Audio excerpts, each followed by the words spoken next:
بالله من الشيطان الرجيم. بسم الله الرحمن الرحيم.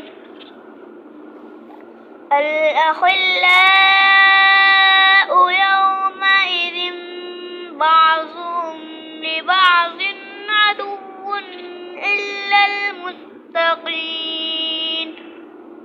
يا عباد لا خوف عليكم اليوم ولا أنتم تحزنون. الذين آمنوا بآياتنا وكانوا مسلمين.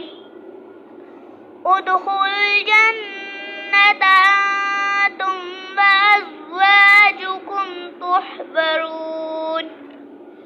يطاف عليهم بصحاف من ذهب وأكواب وفيها ما تشتهيه الأنفس وتلذ الأعين وأنتم فيها خالدون. صدق الله العظيم.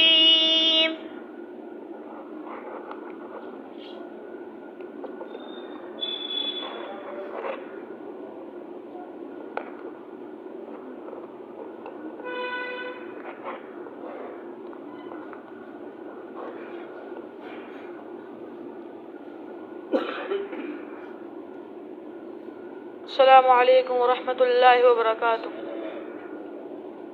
کہتی ہے یہ پھولوں کی ندا اللہ اللہ، کہتی ہے یہ پھولوں کی ندا اللہ اللہ، کہتی ہے یہ پھولوں کی ندا اللہ اللہ۔ اشجار کے پتوں نے کہا اللہ اللہ اللہ اللہ اللہ اللہ اللہ اللہ اللہ۔ بادل نے آسماں پہ لکھا اللہ اللہ، بادل نے آسماں پہ لکھا اللہ اللہ، بادل نے آسماں پہ لکھا اللہ اللہ۔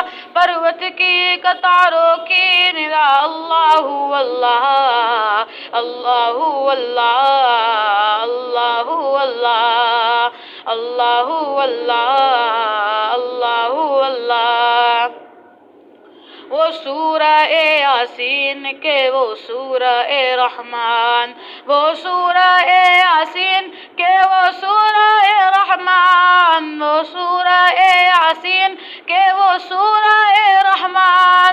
قرآن کے لفظوں کی صدا اللہ اللہ اللہ اللہ اللہ اللہ اللہ اللہ اللہ۔ شبنم گری جو پھولوں پر پڑتی ہوئی ثنا، شبنم گری جو پھولوں پر پڑتی ہوئی ثنا، شبنم گری جو پھولوں پر پڑتی ہوئی ثنا۔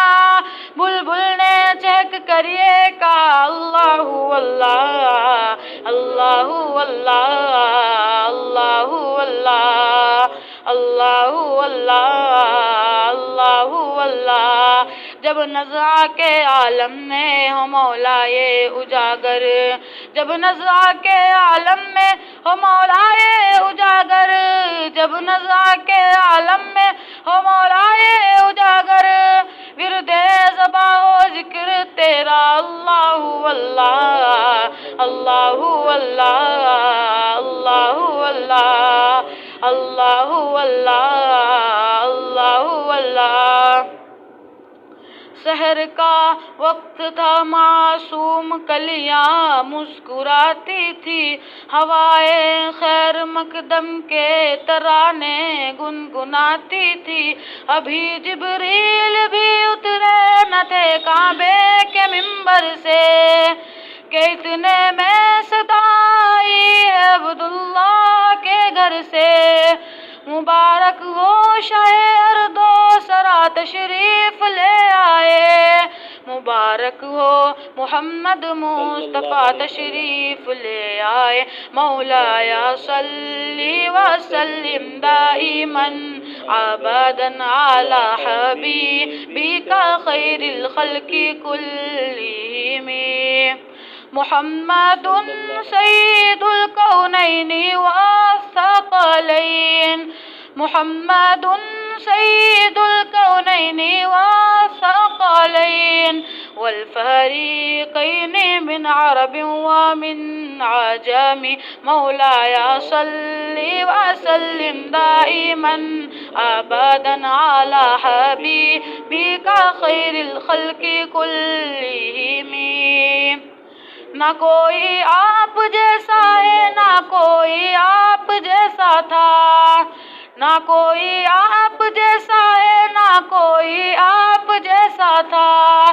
کوئی یوسف سے پوچھے مصطفیٰ کا حسن کیسا تھا کوئی یوسف سے پوچھے مصطفیٰ کا حسن کیسا تھا زمین و آسماں میں کوئی بھی مثال نہ ملی مولایا صلی وسلم دائما ابدا علی حبیبک خیر الخلق کلہم درود ان پر سلام ان پر یہی کہنا خدا کا ہے خدا کے بعد جو ہے مرتبہ صلی علی کا ہے وہی غمخوار امت ہے وہی غمخوار امت ہے وہی تو حشر کے میدان میں سب کی شفاعت ہے شفاعت کے لیے سب کی نظر ان پر لگی ہوگی مولایا صلی وسلم دائما ابدا علی حبیبک خیر الخلق کلہم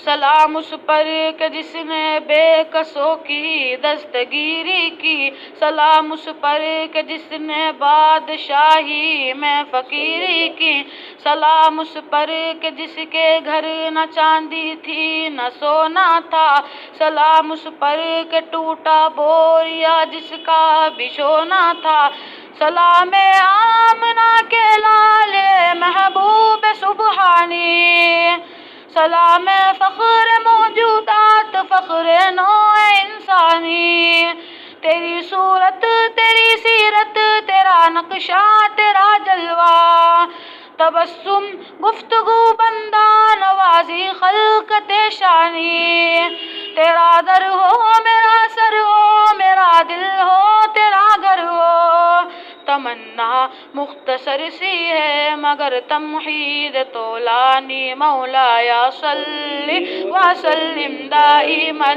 ابدا علی حبیبک خیر الخلق کلہم محمد سید الکونین والثقلین محمد سید الکونین والثقلین والفریقین من عرب ومن عجم مولایا صلی وسلم دائما ابدا علی حبیبک خیر الخلق کلہم اللہ اللہ اللہ اللہ اللہ اللہ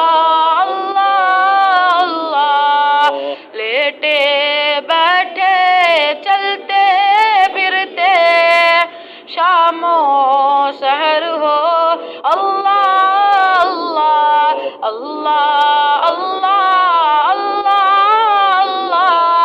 اللہ اللہ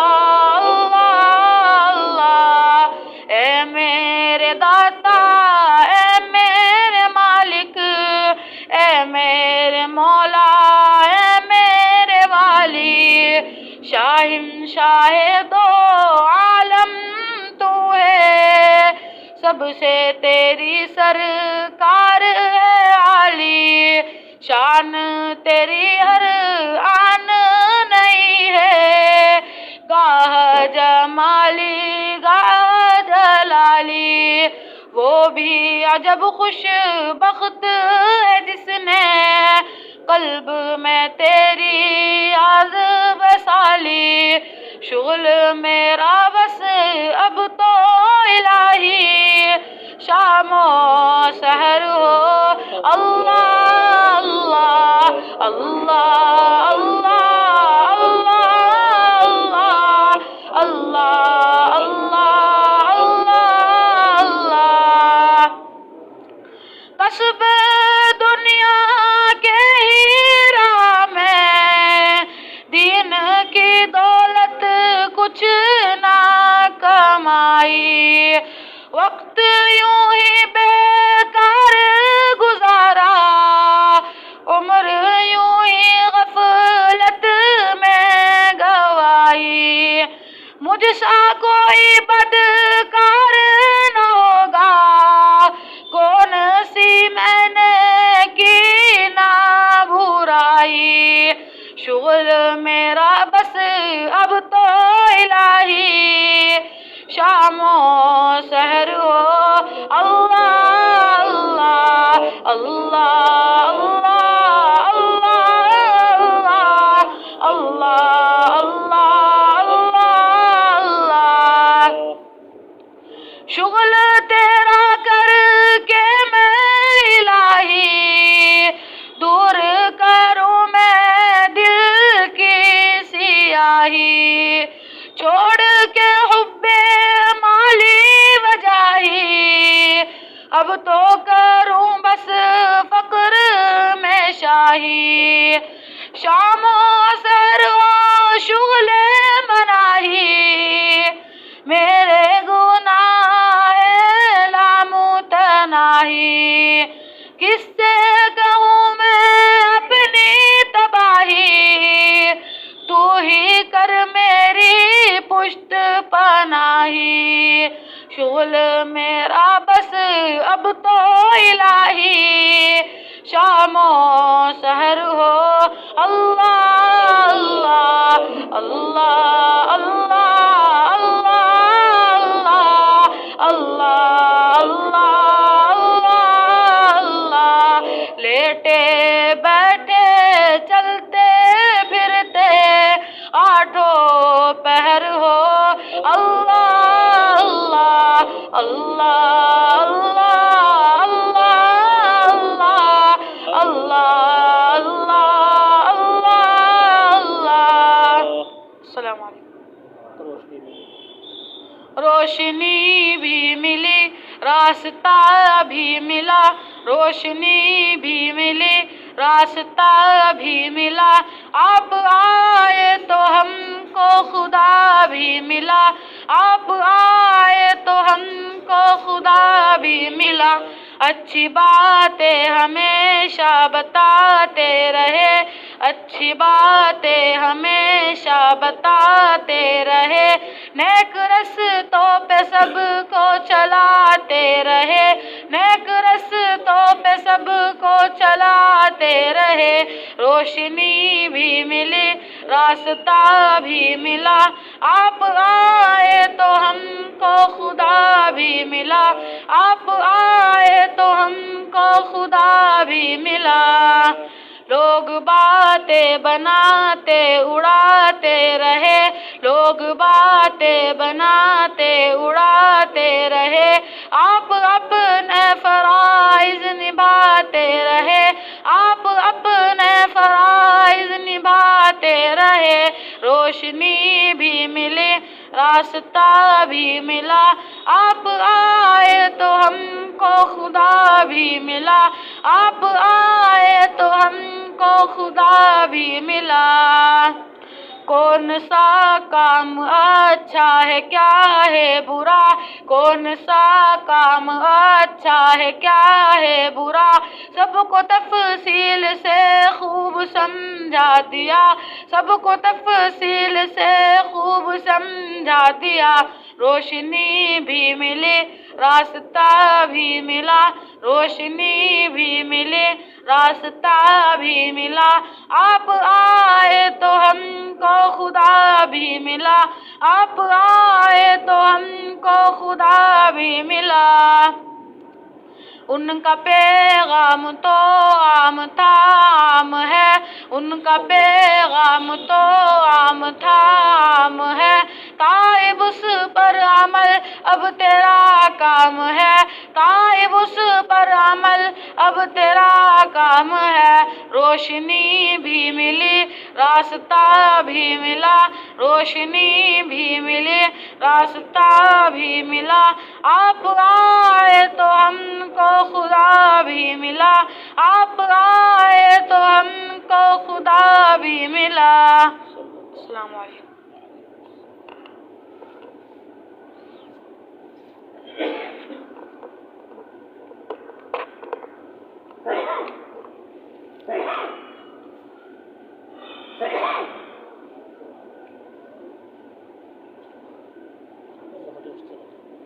بسم اللہ الرحمن الرحیم۔ زہد و استغنا۔ ان صوفیہ اکرام نے سلطنت کے عہدوں، عمراء اور اہل دولت کے گراں قدر پیشکشوں، زمین و جائیداد کی قبول کرنے سے اکثر پرہیز کیا۔ زہد و استغنا، قناعت و توکل، خودداری، خود شناسی کی ایسی روایت قائم رکھی جس نے ہندوستان کے معاشرے میں کردار کی مضبوطی، بلند ہمتی، بلند نظری کے اوصاف اور عناصر کو زندہ رکھا اور انسانیت کی آبرو کو سود و ضیاء کو اس بازار میں جس میں انسانوں کا سودا ہوا کرتا تھا ہمیشہ قائم و محفوظ رکھا۔ ان کا اصول زندگی اور اعلان یہ تھا: میں اپنی گدڑی میں بادشاہوں کے تاج کے عوض میں دینے کو تیار نہیں ہوں، میں اپنا فقر سلطنت سلیمان کے بدلے میں نہیں دے سکتا۔ فقر کی مشقت میں میں نے دل میں خود خزانہ پایا، اس مشقت میں بادشاہوں کے آرام کے عوض دینے کو تیار نہیں ہوں۔ ہندوستان کے فقر و تصوف کی تاریخ ہے۔ زہد و استغنا، خودداری، خود شناسی اور ایثار و قربانی کے حیرت انگیز واقعات سے لبریز ہیں، اور ان مثالوں سے کسی سلسلہ طریقت اور کسی خانوادہ تصوف کی تاریخ خالی نہیں۔ ہم یہاں صرف آخری 13ویں 14ویں صدی کے چند واقعات نقل کرتے ہیں جو اس دور سے تعلق رکھتے ہیں جس میں مادیت اپنے قدم جما چکی ہے۔ سلسلہ نقشبندیہ مجددیہ کے ایک بزرگ حضرت مرزا مظہر جانے جانا دہلوی رحمۃ اللہ علیہ، جن کی وفات سے قبل بادشاہ دہلی نے پیغام بھیجا کہ اللہ تعالیٰ نے اتنی بڑی سلطنت مجھے عطا کی ہے، آپ اس میں سے کچھ قبول فرما لیں۔ فرمایا اللہ تعالیٰ نے تو ہفت اقلیم کو متاع دنیا قلیل فرمایا، پھر ایک اقلیم میں سے ایک ولایت آپ کے حصے میں آئی ہے، وہ کتنی ہے کہ فقیر اس کی طرف طمع کا ہاتھ بڑھاوے۔ نواب آصف جان نے ایک بار 20,000 روپے نظر کیے، آپ نے قبول نہیں فرمایا۔ نواب نے کہا کہ لے کر محتاجوں کو بانٹ دیجئے۔ فرمایا مجھ کو اس کا سلیقہ نہیں، یہاں سے نکل کر بانٹتے چلے جائیں، گھر تک پہنچتے ہوئے تقسیم ہو جائیں گے، نہ ہو تو وہاں ہو جائیں گے۔ حضرت شاہ غلام علی صاحب دہلوی رحمۃ اللہ علیہ کو نواب میر خان والی ریاست ٹونک نے ان کی خانقاہ کے سالانہ مصارف کے لیے کچھ مقرر کرنا چاہا تو ان کو لکھ دیا کہ ہم فقر و قناعت کی بے آبروئی نہیں کرتے، ہم فقر و قناعت کی بے آبرو نہیں کرتے۔ نواب میر خان سے کہہ دو کہ روزی مقدر کی ہے۔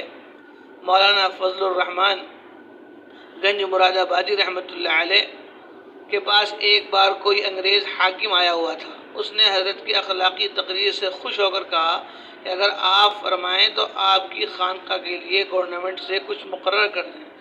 آپ نے فرمایا کہ میں تمہاری گورنمنٹ کو پیسہ لے کر کیا کروں گا؟ خدا کے فضل سے ایک رسی کی بنی ہوئی چارپائی اور 2 ٹوٹے ہوئے مٹی کے 2 گھڑے مٹی کے موجود ہیں، اور بعض مرید ہمارے یہاں باجرہ لے آتے ہیں اور اس کی روٹی ہو جاتی ہے۔ بیوی صاحبہ کچھ دال یا ساگ پکا دیتی ہیں، اسے لگا کر کھا لیتے ہیں۔ مولوی محب اللہ صاحب کا بیان ہے کہ نواب کلب علی خان والی ریاست رامپور کی خواہش ظاہر کی کہ حضرت مولانا فضل الرحمن محدث رامپوری ہمارے یہاں تشریف لائیں۔ اس پر مولوی صاحب نے نواب صاحب سے پوچھا کہ ان کے لیے کیا نظر کریں گے؟ نواب صاحب نے کہا کہ 1,00,000 روپیہ مولوی صاحب کی خدمت میں پیش کروں گا۔ مولوی محب اللہ خان صاحب نے خان صاحب مراد آبادی پہنچے اور عرض کیا کہ رامپور تشریف لے چلیے، نواب کلب علی خان آپ کے بہت مشتاق ہیں اور ₹1,00,000 نظر کریں گے۔ آپ جس طرح سے بات کر رہے تھے کہ کرتے رہیں، اور اس شکایت کو معمولی بات کی طرح ٹال دیا۔ فرمایا میاں ₹1,00,000 پر خاک ڈالو اور بات سنو، جو ہم دل پر اس کا کرم دیکھتے ہیں تو دل کو بے از جم دیکھتے ہیں۔ اشاعت علم، ہندوستان کے صوفیہ اکرام ہمیشہ علم کے سرپرست اور پشت بنا رہے ہیں۔ ان میں سے اکثر و بیشتر اعلیٰ علمی ادبی ذوق رکھتے تھے، اور ان کا عذر اول سے عقیدہ تھا کہ بے علم نہ تواں خدا را شناخت، اور یہ کہ جاہل صوفی بازیچہ شیطان ہوتا ہے۔ اس بنا پر انہوں نے بڑے بڑے مالی استعداد طالبین کو اس وقت تک اجازت نہیں دی جب تک انہوں نے اپنی علمی تکمیل نہیں کر لی۔ ہندوستان کی تعلیمی تحریک اور یہاں کی علمی چہل پہل بالواسطہ یا بلا واسطہ مشائخ طریقت کی سرپرستی و ہمت افزائی کا نتیجہ ہے۔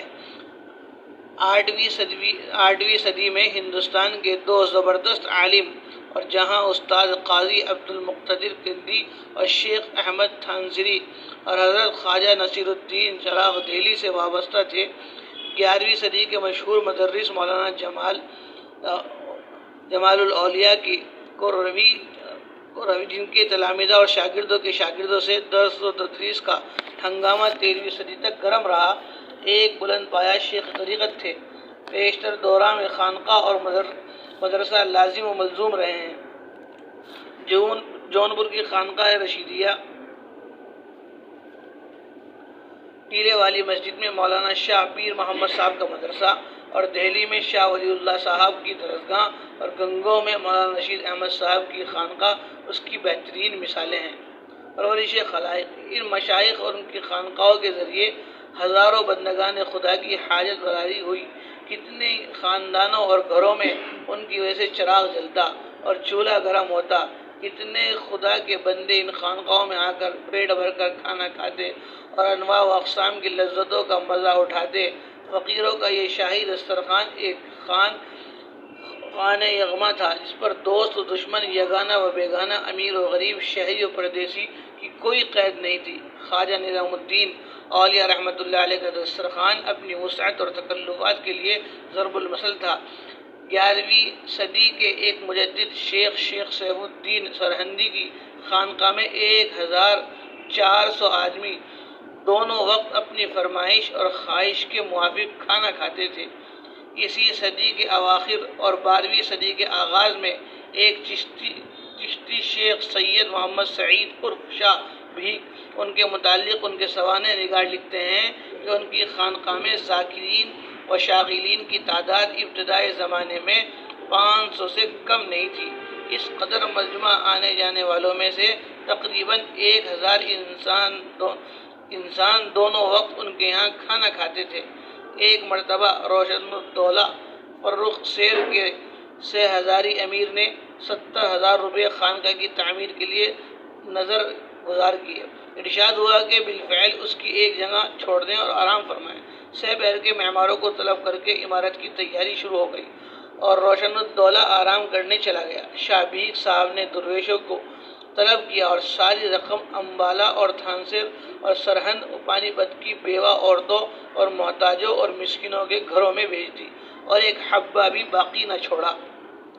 روشن الدولہ سپہر کو آتے ہی فرمایا کہ خانقاہ کی تعمیر سے تو ثواب کہاں ملتا جو ان بے کسوں اور گوشہ نشینوں کی خدمت سے ملا۔ فقیر کو بلند عمارت سے کیا کام۔ ایک مرتبہ بادشاہ محمد فرخ سیر، نواب روشن الدولہ اور نواب عبداللہ خان کے عریضے 3 لاکھ کی رقم کی ہنڈیاں آئی، اور آپ کے حکم سے قرب و جوار کے قصبات اور شرفا کی آبادیوں میں سب تقسیم کرا دیے گئے۔ مولانا مناظر حسن گیلانی رحمۃ اللہ علیہ نے بالکل صحیح لکھا، غریبوں اور امیروں کے درمیان صوفیہ اسلام کی یہی خانقاہ درمیانی کڑی کا کام دیتی ہے۔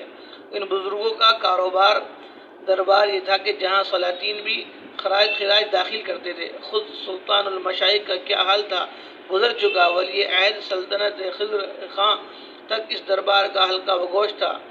علاء الدین جو سارے ہندوستان سے خراج وصول کرتا تھا، لیکن ایک خزانہ وہ بھی تھا جس میں اسے بھی مال گزاری داخل کرنی پڑتی تھی۔ یہی خانقاہیں تھی جن کے ذریعے سے ملک کے عام غرباء فقراء تک ان کا حصہ پہنچ جاتا تھا۔ یہی مطلب ہے اس مشہور فقرے کا کہ مال صوفی سبیل است، غربت و امارت کا یہ سنگم، یعنی صوفیہ صافیہ کا یہ طبقہ جہاں امراء غرباء دونوں ایک حیثیت سے حاضر ہوتے تھے، اس سے غریب اور حاجت مند مسلمانوں کو کتنی حاجت روائی ہوتی تھی۔ واقعہ ہے کہ اسلامی عہد کا کوئی زمانہ اور ان دنوں ہندوستان کا شاید ہی کوئی صوبہ، کوئی علاقہ ایسا ہوگا جہاں ان کی دولت مندوں سے لیا جائے اور ان کے ضرورت مندوں کو پہنچایا جائے کہ فرمان نبوی کی تعمیل میں ارباب صدق و صفا کا یہ طبقہ مشغول نہ تھا، خصوصاً جن بزرگوں کا کسی خاص وجہ سے عمرا اور باب ثروت پر اثر قائم ہو جاتا تھا، یا یوں کہیے کہ غربا کی قسمت جاگ اٹھتی تھی۔ انسانیت کی پناہ گاہیں ان صوفیہ اکرام کی تعلیم و صحبت سے لوگوں میں انسانوں سے بلا تفریق و مذہب و ملت، بلا تخصیص نسل و نسب محبت کرنے، ان کی خدمت کرنے اور ان کے درد اور دکھ کو دور کرنے کا جذبہ پیدا ہوتا ہے۔ ان کا اس ارشاد نبوی پر ایمان کا بھی یہی تھا اور عمل بھی کہ الخلق عیال اللہ، مخلوق خدا کا کنبہ ہے۔ خدا کو اپنے بندوں میں سب سے زیادہ محبوب ہوئے ہیں جو اس کے کنبے کے ساتھ سب سے زیادہ کام آنے والے ہیں۔ وہ ساری دنیا کے غمخوار تھے، بجا طور پر کہہ سکتے تھے کہ سارے جہاں کا درد ہمارے جگر میں ہے۔ حضرت خواجہ نظام الدین اولیاء رحمۃ اللہ علیہ نے ایک مرتبہ اپنا حال بیان کیا کہ جو شخص میرے پاس آتا ہے اور اپنا حال مجھ سے بیان کرتا ہے، اس سے دو چند فکر و تردد و غم و علم مجھے ہوتا ہے۔ ایک مرتبہ فرمایا، قیامت کے بازار میں کسی سودے کی اتنی قیمت اور پوچھ گچھ نہ ہوگی جتنی دلداری اور دل خوش کرنے کی ہے۔ اس کا نتیجہ تھا کہ شکستہ دلوں کو ان خانقاہوں میں پناہ بھی ملتی تھی اور دل کا مرہم بھی۔ ان مشائخ کی آغوش شفقت میں ان مشائخ کے لیے کھلی ہوئی تھی، جن کی حکومت یا سوسائٹی یا خاندان اپنے دائرے سے جن کو حکومت نے یا سوسائٹی نے یا خاندان نے اپنے دائرے سے نکال دیا تھا، یا اقبال نے ان سے منہ موڑ لیا تھا، جن کو اعزاء و اقارب اور بعض اوقات اولاد تک جواب دیتی تھی، وہ ان بزرگوں کے قدموں میں آ کر پڑ جاتے اور گھر کا سارا آرام اٹھاتے۔ ہر مذہب کا آدمی یہاں اپنے دل کی بے چینی اور دماغ کی الجھن کو دور کرتا، غذا، دوا، محبت، قدر سب کچھ پاتا۔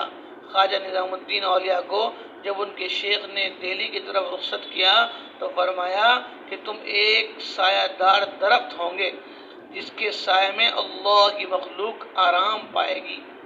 چنانچہ تاریخ شاہد ہے کہ 70 برس تک دہلی اور دور دراز کے گوشوں سے آنے والوں نے اس درخت کی گھنی چھاؤں میں آرام کیا۔ ان صوفیہ اکرام کی بدولت ہندوستان کے سدھا مقامات پر ایسے سایہ دار درخت موجود تھے جن کی چھاؤں میں تھکے ہارے مسافر اور بھولے بھٹکے قافلے آرام پاتے تھے اور نئی زندگی اور تازگی حاصل کرتے تھے۔ اہل تصوف اور دینی جدوجہد۔ دنیا میں بہت سی چیزیں بعض خاص اسباب کی بنا پر بعض علمی تنقید و تحقیق کی تسلیم کر لی جاتی ہیں اور ان کو ایسی شہرت و مقبولیت حاصل ہو جاتی ہے کہ اگرچہ ان کی کوئی علمی بنیاد نہیں ہوتی، مگر خواص بھی ان کو زبان و قلم سے بے تکلف دہرانے لگتے ہیں۔ انہی مشہورات میں بے اصل میں سے یہ بات بھی ہے کہ تصوف تعطل اور بے عملی حالات سے شکستہ خورگی اور میدان جد و جہد سے فرار کا نام ہے، لیکن عقلی و نفسیاتی طور پر بھی اور عملی و تاریخی حیثیت سے بھی ہمیں اس دعوے کے خلاف مسلسل طریقے پر داخلی و خارجی شہادتیں ملتی ہیں۔ سیرت سید احمد شہید رحمۃ اللہ علیہ میں تزکیہ و اصلاح باطن کے عنوان کے ماتحت خاکسار راقم نے حسب ذیل الفاظ لکھے ہیں، اس میں آج بھی تبدیلی کی ضرورت محسوس نہیں ہوتی اور اس حقیقت پر پہلے سے زیادہ یقین پیدا ہو گیا ہے۔ یہ بات بھی قابل ذکر ہے کہ سرفروشی، جاں بازی، جہاد و قربانی اور تجدید و انقلاب، فتح و تسخیر کے لیے جس روحانی و قلبی قوت، جس جہاد و شخصیت، جس اخلاق و للہیت، جس جذب و کشش اور جس حوصلہ و ہمت کی ضرورت ہے، وہ بسا اوقات روحانی ترقی، صفائی باطن اور تہذیب نفس اور ریاضت و عبادت کے بغیر نہیں پیدا ہوتی۔ اس لیے آپ دیکھیں گے جنہوں نے اسلام میں مجددانہ یا مجاہدانہ کارنامے انجام دیے ہیں، ان میں سے اکثر افراد روحانی حیثیت سے بلند مقام رکھتے تھے۔ انہی آخری صدیوں پر نظر ڈالیے، امیر عبد القادر الجزائری مجاہدانہ جزائر میں، محمد احمد سوڈانی، مہدی سوڈانی، سید احمد شریف، امام سنوسی کو آپ اس میدان کا مرد پائیں گے۔ حضرت سید احمد ایک مجاہد قائد کے علاوہ اس سے پہلے کہ ایک عزیز القدر روحانی پیشوا اور بے مثل شیخ طریقت تھے۔ حقیقت یہ ہے کہ مجاہدات اور ریاضت، تزکیہ نفس اور قرب الہی سے عشق الہی اور جذبہ شوق کا جو مرتبہ حاصل ہوتا ہے، اس میں ہر رونگٹے سے یہی آواز آتی ہے، ہمارے پاس کیا ہے جو فدا کریں تجھ پر، ہمارے پاس کیا ہے جو فدا کریں تجھ پر، مگر یہ زندگی مستعار رکھتے ہیں۔ اس لیے روحانی ترقی اور کمال باطنی کا آخری لازمی نتیجہ شوق شہادت ہے اور مجاہدے کی تکمیل جہاد ہے۔ نفسیاتی پہلو سے غور کیا جائے گا تو معلوم ہوگا کہ یقین و محبت ہی وہ شہر ہے جس میں سے جہاد و جدوجہد کا شہباز پرواز کرتا ہے۔ مرغوبات نفسانی، عادات مألوفات اور مادی مصالح و منافع، اغراض و خواہشات کے پشتوں سے وہی شخص بلند ہو سکتا ہے کہ دام ہم رنگ زمین سے وہی شخص بچ سکتا ہے جس میں کسی کی حقیقت کے یقین اور کسی مقصد کے عشق نے پارہ کی تقدیر اور بجلیوں کی بےتابی پیدا کر دی ہو۔ انسانی زندگی کا طول ترین تجربہ ہے کہ محض معلومات و تحقیقات اور مجرد قوانین و ضوابط اور صرف نظم و ضبط، سرفروشی، جاں بازی، بلکہ سہل تراشیاں و قربانیاں کی طاقت و آمادگی پیدا کرنے کے لیے بھی کافی نہیں۔ اس کے لیے اس سے کہیں زیادہ گہرے اور طاقتور تعلق اور ایک ایسی روحانی لائق اور غیر مادی فائدے کے یقین کی ضرورت ہے کہ اس کے مقابلے میں زندگی بادوش معلوم ہونے لگے۔ کسی ایسے ہی مواقع اور حال میں کہنے والے نے کہا تھا، جان کی قیمت دیار عشق میں کوہ دوست، اس نوید جاں فضا سے سر و بال و دوش ہے۔ اس لیے کم سے کم اسلام کی تاریخ میں ہر مجاہدانہ تحریک کے سرے پر ایک ایسی شخصیت نظر آتی ہے جس نے اپنے حلقہ مجاہدین میں یقین و محبت کی یہی روح پھونک دی ہے اور اپنے یقین اور محبت کو سینکڑوں ہزاروں انسانوں تک منتقل کر کے ان کے لیے تن آسانی اور راحت طلبی کی زندگی دشوار اور پاموردی شہادت کی موت آسان اور خوشگوار بنا دی تھی۔ ان کے لیے جینا اتنا ہی مشکل ہو گیا تھا جتنا دوسروں کے لیے مرنا مشکل تھا۔ یہی سر حلقہ و امام وقت ہے جس کے متعلق ایک بار مرحوم نے کہا تھا، ہے وہی تیرے زمانے کا امام برحق، ہے وہی تیرے زمانے کا امام برحق جو تجھے حاضر و موجود سے بیزار کرے، موت کے آئینے میں تجھ کو دکھا کر رخ دوست زندگی اور بھی تیرے لیے دشوار کرے، دے کے احساس زیاں تیرے لہو کو گرما دے، فقر کی سان چڑھا کر تجھے تلوار کرے۔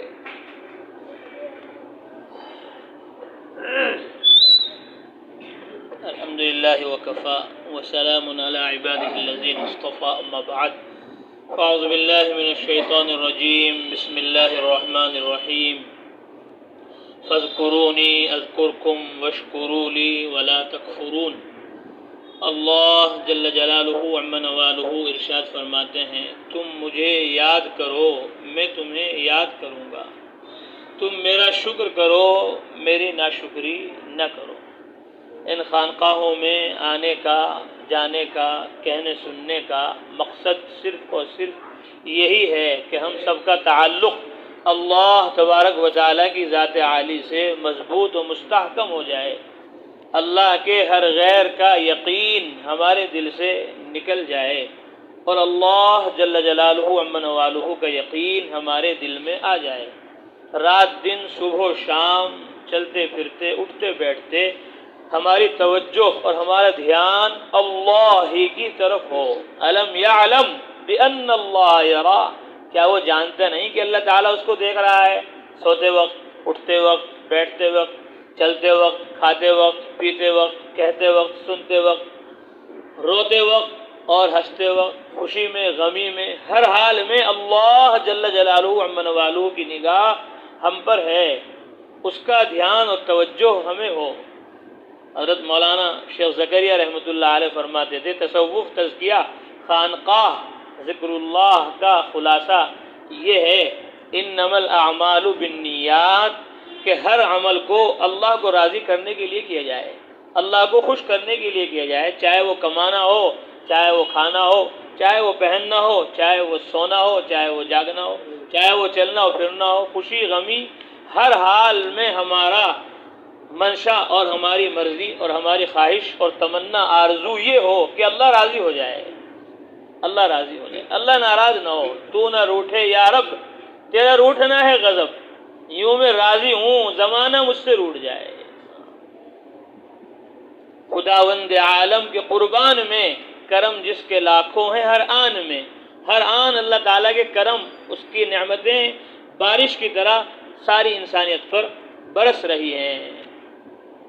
خداوند عالم کے قربان میں، کہ میں اللہ کے قربان ہو جاؤں، اللہ کے لیے اپنے جذبات کو، اپنے خواہشات کو، اپنی مرضیات کو فنا کر دوں۔ فنا فی اللہ کی تہ میں بقا کا راز مضمر ہے، باقی رہنے والی جو زندگی چھپی ہوئی ہے وہ اللہ کی راہ میں فنا ہونے میں ہے، کہ ہماری اپنی کوئی تمنا نہیں، ہماری اپنی کوئی خواہش نہیں، ہماری اپنی کوئی آرزو نہیں، ہمیں تو ہمارا مولا، ہمارا رب، ہمارا خدا جب جو حکم دے گا ہمیں اس حکم کو پورا کرنا ہے۔ فنا فی اللہ کی تہ میں بقا کا راز مضمر ہے، جسے مرنا نہیں آتا اسے جینا نہیں آتا، جو اللہ کے نام پہ مر نہیں سکتا وہ اللہ کے نام پہ جی بھی نہیں سکتا۔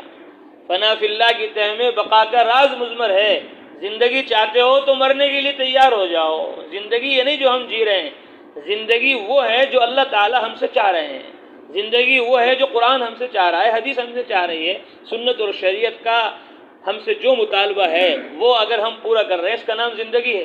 زندگی یہ نہیں جو ہم جی رہے ہیں، زندگی وہ ہے جو موت کے بعد شروع ہوگی، زندگی وہ ہے جو آخرت کی ابد الآباد لامتناہی زندگی ہے۔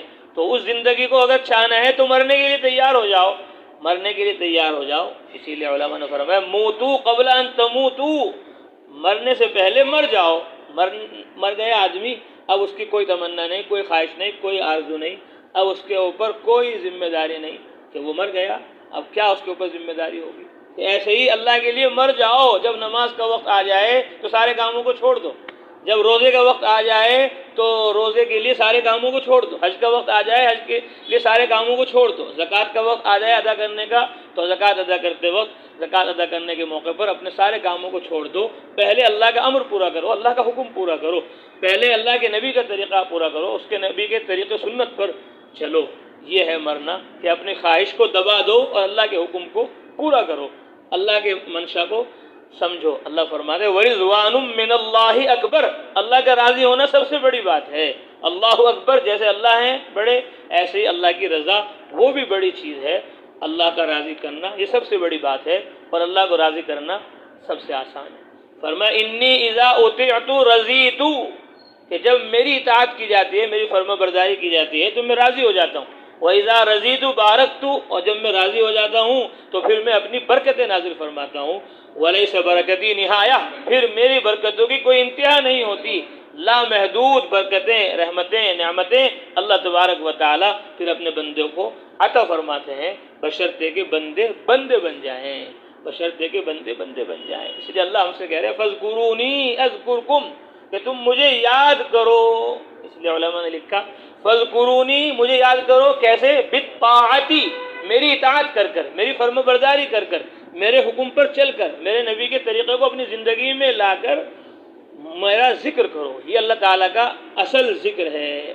اب اس اصل ذکر تک پہنچنے کے لیے اللہ تبارک و تعالیٰ نے ہمیں زبانی ذکر کرنے کا بھی حکم دیا ہے۔ اذکروا اللہ ذکرا کثیرا، کہ اللہ کا ذکر کثرت سے کرو، اتنا نام لو اللہ کا، اتنا نام لو اللہ کا، اتنا نام لو اللہ کا کہ اللہ کی محبت تمہارے دل میں داخل ہو جائے، اللہ کا یقین تمہارے دل میں داخل ہو جائے، اللہ پر سب کچھ قربان کرنے کا جذبہ اور نیت ارادہ تمہارے اندر پیدا ہو جائے۔